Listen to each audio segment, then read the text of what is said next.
lesson number 2. Let's start the lesson number 2. The name of lesson number 2 is the noun kinds. It means संज्ञा भेद.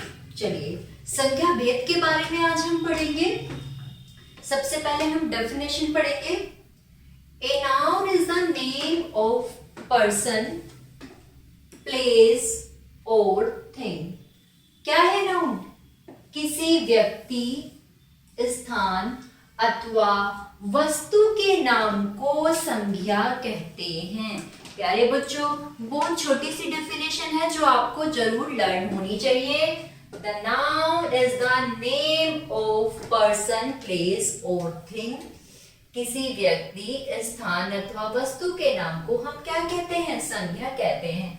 चलिए example देखते हैं. My mother is there. The pen is on the table. Mumbai is a big city. The Ganga is a holy river. इन वाक्यों में mother क्या है? व्यक्ति. किसकी बात हो रही है? व्यक्ति. जैसे इसमें क्या बताया गया? किसी व्यक्ति का नाम. पेन और टेबल क्या? वस्तु. किसी स्थान अथवा वस्तु के नाम को संज्ञा कहते हैं. मुंबई और सिटी किसमें आ गए? स्थान में आ गए हैं. तथा गंगा और रिवर शब्द नदी का बोध करा रहे हैं. अतः ये सभी क्या है? नाउन. इट मीन्स संज्ञा है. चलिए generally the noun are classified into two groups. जो हमारे नाउन है उनका क्लासिफाइड टू ग्रुप्स में किया गया है. चलिए पढ़ते हैं. Number 1 is countable noun.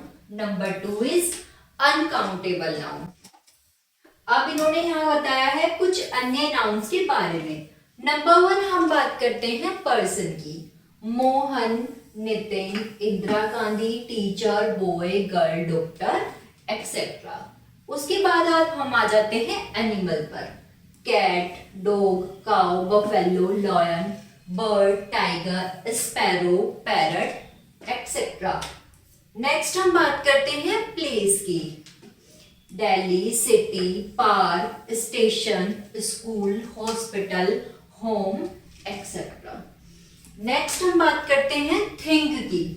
Bag, chair, pen, pencil, book, watch, अलमीरा एक्सेट्रा. अब इन्होंने बताया काइंड्स ऑफ नाउन यानी कि संज्ञा के भेद. अब संज्ञा के कितने भेद होते हैं? चलिए इसके बारे में पढ़ते हैं. नाउन 5 प्रकार के होते हैं. कितने प्रकार के होते हैं? 5. Number 1 is proper noun. It means व्यक्तिवाचक संज्ञा. नंबर 2 कॉमन नाउन, जातिवाचक संज्ञा. Number 3 is collective noun. It means समूहवाचक संज्ञा. नंबर 4 मटीरियल नाउन, पदार्थवाचक संज्ञा. नंबर 5 एब्स्ट्रैक्ट नाउन यानी कि भाववाचक संज्ञा. अब ये जो इतनी सारी संज्ञा इन्होंने बताई है, अब हम इनके बारे में पढ़ते हैं. प्रॉपर नाउन क्या होता है? प्रॉपर नाउन इट मीन्स किसकी बात कर रहा है? व्यक्तिवाचक संज्ञा. अब ये व्यक्तिवाचक संज्ञा क्या है? चलिए पढ़ते हैं इसके बारे में. A proper noun is the name of particular person. क्या कह रहा है कि पर्टिकुलर पर्सन, प्लेस और थिंग. किसकी? किसी विशेष व्यक्ति की बात करेगा. किसकी? विशेष स्थान या वस्तु के नाम को व्यक्तिवाचक संज्ञा कहते हैं. एग्जाम्पल देखिए. जूही इज अ गुड गर्ल. कौन है गुड गर्ल? जूही की बात हो रही है. Lata is a singer. Delhi is a big city. The Quran is a holy book. अरे बच्चों, आपने देखा आपको यहाँ पर व्यक्तिवाचक संज्ञा के क्या दिए गए हैं? उदाहरण दिए गए हैं. उदाहरण में जूही, लता एक विशेष लड़की का नाम, दिल्ली एक विशेष स्थान का नाम, कुरान एक विशेष पुस्तक का नाम. अतः ये सभी क्या हैं? Proper noun. इट मीन्स व्यक्तिवाचक संज्ञा है. विशेष में पढ़ते हैं. प्रॉपर नाउन का पहला अक्षर सदैव कैपिटल में लिखा जाता है. नंबर 2 आ जाइए.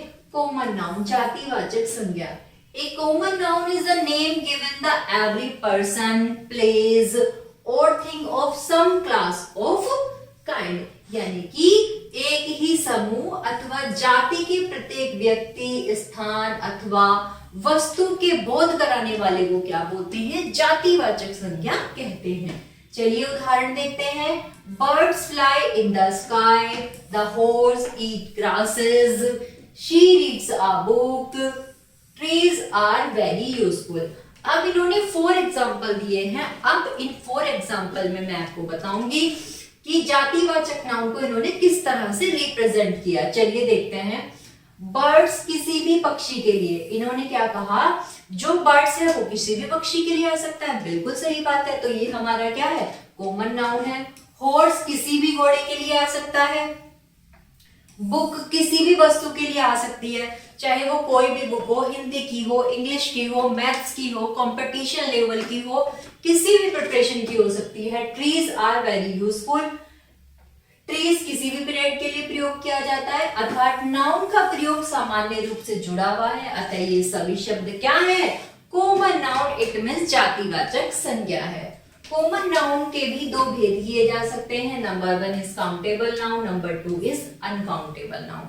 यानी कि इन्होंने क्या कहा कि कॉमन नाउन गणनीय संज्ञा को भी 2 भागों में बांटा जा सकता है। Number 1 is countable noun, number 2 is uncountable noun.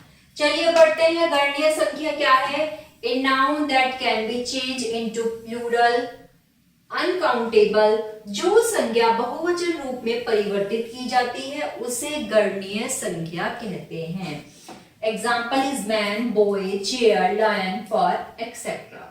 Number 2 is uncountable noun, a noun that can not be change into plural and uncountable noun, जो संज्ञा बहुवचन के रूप में परिवर्तित नहीं की जा सकती उसे अगणनीय संज्ञा कहते हैं। Example milk, water, grass, iron, gold, oil, etcetera. इस पर आ जाइए। प्राय कॉमन नाउन और कलेक्टिव नाउन, किसकी बात कर रहा है? कॉमन नाउन और कलेक्टिव नाउन ही काउंटेबल नाउन होते हैं।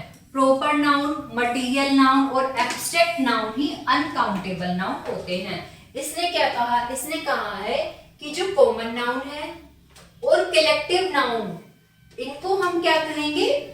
Countable noun. यही काउंटेबल नाउन होते हैं। प्रॉपर नाउन, मटीरियल नाउन और एब्स्ट्रैक्ट नाउन ही अनकाउंटेबल नाउन होते हैं। अब बात करते हैं कलेक्टिव नाउन की। समूहवाचक संज्ञा। A collective noun is the name given to whole group or collection of person or thing.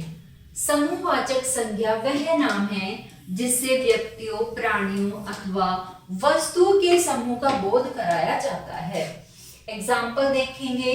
Indian team won a match. The boys are in the class. Indian army is brave. His family lived in Allahabad. अब देखिए example बताया इनको, चलिए समझते हैं। इन उदाहरण में team खिलाड़ी के समूह के लिए, क्लास छात्र के समूह के लिए, आर्मी सैनिकों के समूह के लिए और फैमिली परिवार के सदस्य समूह के लिए प्रयोग किया है। अब इन्होंने क्या कहा? इन्होंने एक क्लासिफिकेशन दिया कि जिससे हम किसका पहचान करेंगे? समूह का पहचान करेंगे। उस समूह की पहचान कैसे की?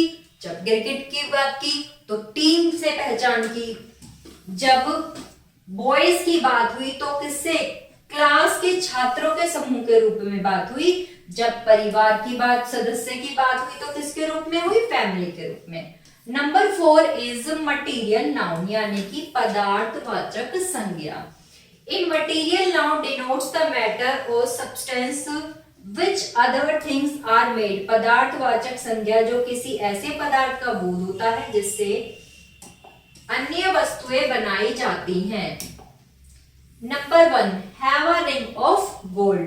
Number 2 silver is white. Number 3 table is made of wood. Number 4 sweets are made from milk. इन उदाहरण में गोल्ड, सिल्वर, वुड, मिल्क ऐसे पदार्थों के नाम है जिससे अन्य वस्तुएं बनाई जाती हैं, अतः ये मटीरियल नाउन यानी कि पदार्थवाचक संज्ञा है। नंबर 5 की बात करते हैं, एब्स्ट्रैक्ट नाउन, भाववाचक संज्ञा। An abstract noun is the name given of thing which can not be seen or touch but can be felt. भाववाचक संज्ञा वह है जो किसी वस्तु को दिया जाता है। क्या कहा इसने? भाववाचक संज्ञा वह नाम है जो ऐसी वस्तु को दिया जाता है जिसे हम देख या छू नहीं सकते किंतु अनुभव कर सकते हैं। क्या कहा इन्होंने कि जो हमारी भाववाचक संज्ञा है वो कौन सी है? कि ऐसी वस्तुएं जिसे ना तो हम अपनी आई से कांटेक्ट करके देख सकते हैं, ना उसे हम अपने हाथ से छू सकते हैं, केवल और केवल हम उसको फील कर सकते हैं। जैसे हमारी भावना, हमारी फीलिंग्स होती हैं, हम किसी के सुख और दुख को फील करते हैं, उसी तरह से। एग्जाम्पल है, honesty is the best policy, wisdom is the better than strength, I remember my child, his kindness saved me। इन उदाहरण में ऑनेस्टी, विजडम, स्ट्रेंथ से गुण का, चाइल्डहुड से अवस्था का, काइंडनेस से भावना का बोध हो रहा है। अतः ये सब क्या है? एब्स्ट्रैक्ट नाउन यानी कि भाववाचक संज्ञा है। अब इन्होंने ध्यान रखने वाली कुछ बातें बताई हैं। कला और विज्ञान विषय के नाम music, history, physics, chemistry, biology आदि एब्स्ट्रैक्ट नाउन कहलाते हैं। इन्होंने कुछ सब्जेक्ट्स के रिगार्डिंग आपको बताया है। कला यानी कि आर्ट, विज्ञान यानी कि साइंस, विषय में जैसे music, history, physics, chemistry, biology आदि सभी क्या है? एब्स्ट्रैक्ट नाउन कहलाते हैं। एब्स्ट्रैक्ट नाउन का सभी प्लूरल नहीं बनता। क्या कहा इन्होंने? एब्स्ट्रैक्ट नाउन का सभी प्लूरल नहीं बनता। ये सभी नहीं आएगा यहाँ पर, ये कभी है। एब्स्ट्रैक्ट नाउन विभिन्न शब्दों, भेदों, एडजेक्टिव, वर्ब और कॉमन नाउन से बनते हैं। तो प्यारे बच्चों, आज ये हमारे क्लास 5 का लेसन नंबर 2 था। आशा करती हूँ आप सभी को समझ में आया होगा। कोई भी समस्या है तो आप कमेंट बॉक्स में जरूर लिखें और वीडियो को लाइक करें। Thank you.